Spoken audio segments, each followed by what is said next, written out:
Assalamualaikum warahmatullahi wabarakatuh.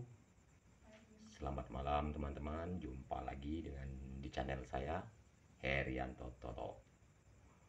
Kembali saya akan mengangkat cerita saya, pengalaman saya yang pernah terjadi, yang saya alamin sendiri. Kisah horor teman-teman. Jadi kisah ini terjadi sekitar tahun 1994. Itu waktu saya masih sekolah di salah satu SMA di kota Jambi, SMA swasta. Jadi waktu itu saya betul-betul lagi dalam keadaan kepepet teman-teman ya, lagi butuh betul uang karena ada masalah, ada hutang yang harus saya bayar. Karena saya masih sekolah, saya nggak bisa cari uang tersebut, dan akhirnya saya memutuskan untuk mencari nomor teman-teman, mencari nomor untuk togel. Di tahun 90-an itu togel lagi marak-maraknya, termasuklah salah satunya yang resmi di Indonesia, SDSB. Jadi saya ajak teman buat mencari nomor tersebut di kuburan. Ada kuburan keramat itu di dekat rumah, termasuk kuburan tua yang nggak tahu siapa yang punya, kuburan itu nggak diurus. Jadi saya memberanikan diri mengajak teman untuk mencari nomor di situ. Jadi saya pergilah ke rumah teman saya yang bernamanya si Welly. Kebetulan dia ada di rumah, saya ajak, "Well, mau nggak ikut saya?" "Kemana, Ri?" "Kita cari nomor." "Mau," kata dia. Ya udah, kita pergi. Kita ajak siapa? Si Andi. Karena teman saya yang bisa manggil roh-roh halus itu yang namanya si Andi itu. Makanya saya ajak si Welly pergi ke rumah si Andi. Begitu sampai ke rumah si Andi, kebetulan dia ada di rumah. Langsunglah saya ceritakan maksud saya. "Di, mau nggak kita cari nomor?" "Itu apa, Ri?" "Kebetulan nih aku lagi ada masalah. Aku butuh duit, ya siapa tahu ada rezeki." "Boleh, nggak apa-apa," kata dia, "kalau memang mau. Siapinlah bahan-bahannya, apa aja bahannya," aku bilang. Dia bilang kembang 7 warna sama kemenyan putih. "Tapi ajak juga kawan yang lain," dia bilang. "Siapa?" "Ajaklah si Beben sama si Yudi." Akhirnya kami panggil lah itu si Beben, si Yudi. Kami berlima, saya, Welly, si Andi, si Beben itu sama si Yudi. Jadi berangkatlah kami dari rumah si Andi berlima, itu pulang lagi ke rumah saya karena makam tersebut, kuburan tersebut dekat dengan rumah saya.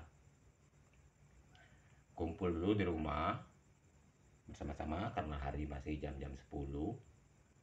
Jadi nongkrong-nongkrong lah di rumah, masak-masak mie kami kan sambil menunggu waktu, karena menurut si Andi mencari nomor itu nanti sekitar jam setengah 12. Jadi masak-masak mie dulu kami di rumah, ngumpul-ngumpul bersenda gurau bersama-sama teman kan, sambil menunggu waktu. Nah setelah jam 11 lewat, barulah kami pergi ke makam tersebut. Karena jarak makam dari rumah saya itu nggak jauh teman-teman, paling sekitar 50 meter lah, paling jauh itu 100 meter. Tapi untuk menuju ke makam yang keramat itu harus mutar keliling, agak jauh dia di tengah-tengah. Itu di bawah pohon besar satu, itu pohon karet yang umurnya mungkin udah puluhan tahun, udah gede kali. Nah jadi yang masuk ke kuburan itu cuma berdua, saya sama si Andi tersebut. Yang lain cuma nunggu di pinggir jalan. Sampainya di dalam makam itu, si Andi mencari dulu teman-teman, di mana nih tempatnya yang paling angker nih kuburannya ya. Dia yang tahu posisinya. "Oh, di sini yang kuat, di sini yang ada rohnya," dia bilang. Nah maka dari itu dia suruh saya bakar kemenyan di situ. Kebetulan peralatannya sudah dibawa itu teman-teman, seng sama batok-batok itu. Kemudian saya hidupin dulu sampai apinya besar, dibiarin dulu biar nanti jadi bara. Jadi kami duduk-duduk dulu cerita sambil menunggu apinya mati. Setelah apinya mati, si Andinya duduk di dekat api yang sudah saya bikin itu teman-teman. Dia suruh, "Ri, kau sini," dia bilang, "langsung kau kasih kemenyan." Jadi saya ngikut aja teman-teman. Saya belum pernah, selama ini belum pernah ikut-ikut nyari nomor, baru malam itu aja karena saya betul-betul lagi membutuhkan uang. Setelah saya kasih kemenyan, itu asapnya langsung mengebul gitu asapnya. Nah, si Andi tadi teman-teman, dia duduk bersila seperti ini. Dia bersila kayak ini. Kemudian kepala dia ditundukkan ke arah asap yang lagi ngebul itu teman-teman. Nggak butuh lama, paling sekitar 2 menit 3 menit langsung dia terjatuh seperti ayam dipotong itu teman-teman. Suaranya udah berubah, udah gelepar-gelepar dia di situ. Ini kisah nyata teman-teman, betul-betul terjadi, betul-betul saya alamin. Saya berani disumpah, ini memang betul-betul terjadi. Setelah dia jatuh berguling-guling itu di tanah, suara dia tuh udah berubah, bukan suara si Andi lagi yang keluar. Saya udah ketakutan teman-teman, sudah ketakutan karena saya memang belum pernah. Karena saya butuh kali uang, saya berani-beranikan aja. Saya begini teman-teman, saya sambil nyalamin dia tuh sambil mau lari kayak gini. Saya tuh antara berani antara takut. Saya ucapin salam, assalamualaikum. Dia nggak mau jawab, diem aja, cuman suaranya gereng-gereng kayak harimau gitu. Jadi saya bingung. Saya salamin, nggak mau dia teman-teman. Sudah tuh dia ngomong, suara dia itu memang bukan suara si Andi lagi, udah suaranya itu udah gede, suara orang nggak tahu lah pokoknya. Dia tuh minta ini teman-teman, minta bunga sama kemenyan putih. Itu langsung saya kasih itu bunga, dimakan dia teman-teman. Bunga itu, kemenyan putih pun dimakan sama dia. Untungnya dia cuma minta itu, mintanya bunga 7 warna sama kemenyan putih. Setelah dimakan dia kembang sama kemenyan putih, baru saya tanya, "Mbah, sebelumnya saya minta maaf," saya bilang, "saya bukan maksud ingin mengganggu Mbah. Saya datang ke sini karena memang betul-betul lagi butuh Mbah.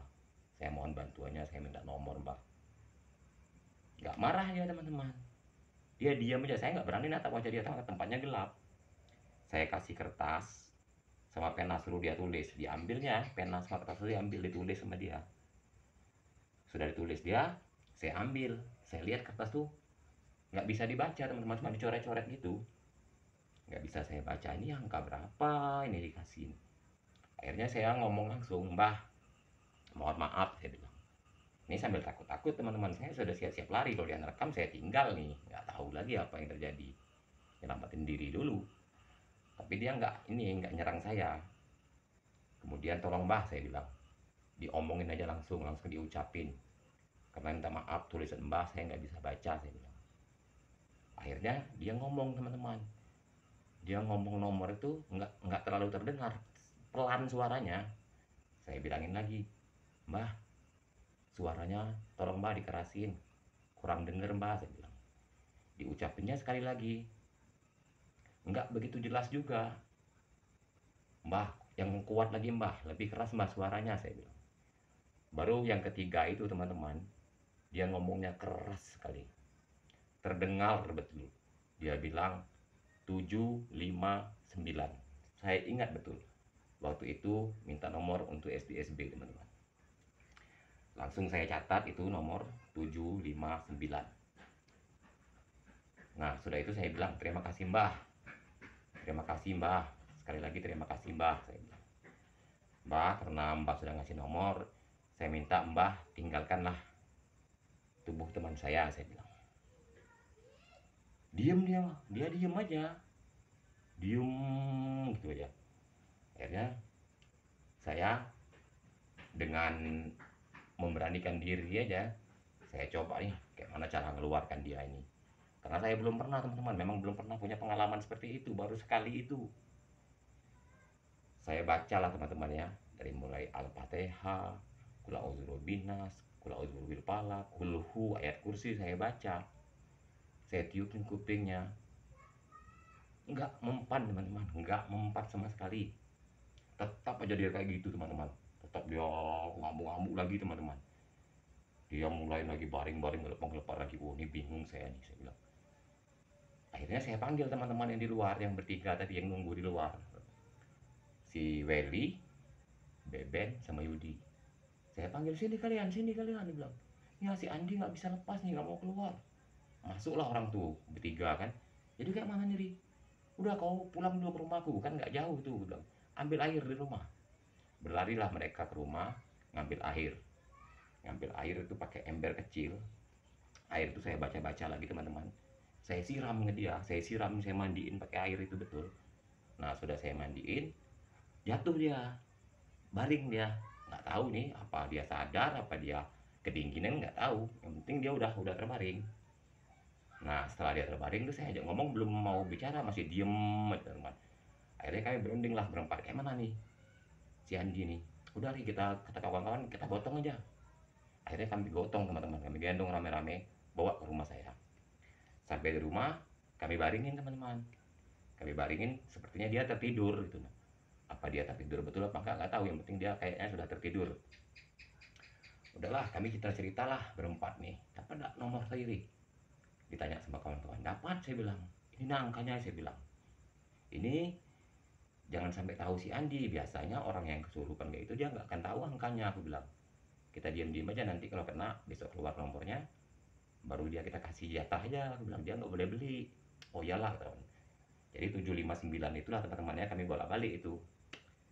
Sekitar jam setengah dua teman-teman, si Andi itu tadi bangun. Dia ngeliatin kami, mata tatapan dia kosong. Kami pikir dia udah sadar, kami panggil, nih mana udah sadar dia?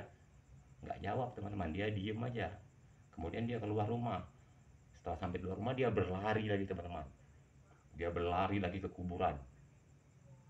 Oh kami kebingungan teman-teman, kami panik. Wah ini bisa gila anak orang nih, kayak mana nih, bilang kan. Kami lihat dia masih lagi di kuburan di tempat yang tadi lagi teman-teman. Dia guling-guling lagi di situ, kesurupan lagi. Akhirnya saya berpikir nih, nggak bisa kayak gini. Saya carilah di situ ada orang pintar, yaitu dukun urut juga teman-temannya, sering juga orang ngobati orang kesurupan. Namanya itu, ini asli ya teman-teman, namanya itu Musiran. Jadi saya panggil lah, wah Musiran, saya gedor-gedor rumahnya. Sudah malam itu. Wah, wah, wah, wah, assalamualaikum, wah Musiran, wah. Ya, ada apa? Siapa di luar? Aku, wah. Kau Ria? Iya, wah. Keluarlah Wak Musiran, dibuka pintu. Ada apa Ria malam-malam kayak gini? Minta tolong Wak, saya bilang. Saya tadi nyari nomor Wak di kuburan. Ngelok, kalau di Jambi dibilang orang ngelok itu, kalau nyari nomor di kuburan itu ngelok. Jadi kawan saya sekarang Wak masih di kuburan tuh, kesurupan, belum sadar-sadar. Tadi sudah saya sadarin, sudah bawa balik ke rumah, sekarang lari lagi ke kuburan. Wah, Wak Musiran tuh marah, kau nih gila Ri. Itu orang itu nanti kalau nggak keluar itu roh dari tubuh dia, bisa mati anak orang tuh, bisa gila itu. Ayo kita cari. Akhirnya kami cari lah teman-teman, pergi lagi kami kuburan, dia masih di tempat itu teman-teman. Dia masih gelap-gelap, itulah. Akhirnya Wak Musiran itu karena dia sudah berpengalaman, sudah sering ngurusin hal-hal seperti itu, orang yang kesurupan, entah dijampi-jampi apa dengan dia kan, dibawa balik ke rumah lagi, sadar teman-teman. Tapi dibilang dia, ini sekarang si Andi ini kan sudah sadar, tapi harus dibawa jauh dari sini, dia bilang harus bawa pulang ke rumah dia. Kalau di sini nanti dia kesurupan lagi nih, karena roh yang dimasuk ke tubuh jadi masih bergentayangan di sini. Jadi sekarang harus bawa pulang. Jadi malam itu juga si Andi langsung pulang bersama dengan kawan-kawan yang lain. Saya tinggal sendiri di rumah. Nah, besok paginya teman-teman, pasti sekolahan, saya ingin beli nomor yang tadi yang dikasih itu, betul nggak nih keluar nomor ini. Jadi saya pergilah ke tempat orang yang jualan nomor waktu itu, yang jual itu orang kita Medan, namanya Om Lubis teman-teman. Saya bilang, Om, ya waktu itu kita masih polos kan teman-teman, nggak tahu ini entah nomor dapat ngelok entah apa, ceritain aja ini nomor bagus Om, saya bilang. Nomor berapa? Ini kami ngelok tadi malam, saya bilang dapatnya ini 759. Ah, dibilang dia, nomor itu baru keluarnya minggu kemarin, dia bilang, masa keluar lagi sekarang? Ya nggak tahu lah, saya bilang, namanya saya dikasih nomor, saya cari malam tadi dikasih ini, ya udah ini. Nggak lah, aku nggak mau beli, ya udah Om nggak apa-apa, aku bilang, kami beli, saya beli teman-teman. Jadi nomor 759 itu saya bolak-balik. Ya kita, karena kita cuma kena sekolahan teman-temannya, uang nggak ada, cuma ada modal 10.000, itu aja saya bolak-balik. Saya beli 3 angka bolak-balik, 2 angka bolak-balik. Teman saya si Welly ikut beli, yang lain nggak tahu nih, yang di rumah si Andi, karena mereka kan nggak satu sekolahan sama kami berdua aja yang beli. Sore teman-teman, sekitar jam 6, waktu itu kan belum ada yang namanya HP, belum inilah yang bisa cuman tahu nomor terkeluar ada di simpang di dekat rumah. Itu orang Cina, yang tahu Cina, dia mungkin entah dia nelpon langsung ke Singapura, entah kemana. Itu waktu itu memang kami belinya itu bukan SDSB teman-teman, itu togel Singapura, ingat saya, bukan SDSB. Tapi waktu itu memang lagi marah-marahnya SDSB, yang ada cuma SDSB sama togel Singapura. Jadi ditelepon sama Yanto jam 6, kami ketemu sama dia, tanya berapa buka tok nomor 59, dia bilang. Wah kena nih, gue bilang kena betul. 3 angkanya berapa? 759. Asli teman-teman, kena. Jadi memang nggak salah cari nomor dengan kalau itu, memang bisa kena teman-teman. Itu pernah saya alamin sendiri. Akhirnya saya kena, si Welly pun emang nggak banyak teman-teman yang kena. Saya 3 angka cuma 1.000 perak, 2 angka 1.000 perak. Tapi di zaman itu, di tahun 94, itu uang 400.000 itu sudah sangat banyak teman-teman. Bisa akhirnya saya untuk melunasin utang-utang saya itu, yang saya bilang dari awal tadi, saya punya utang.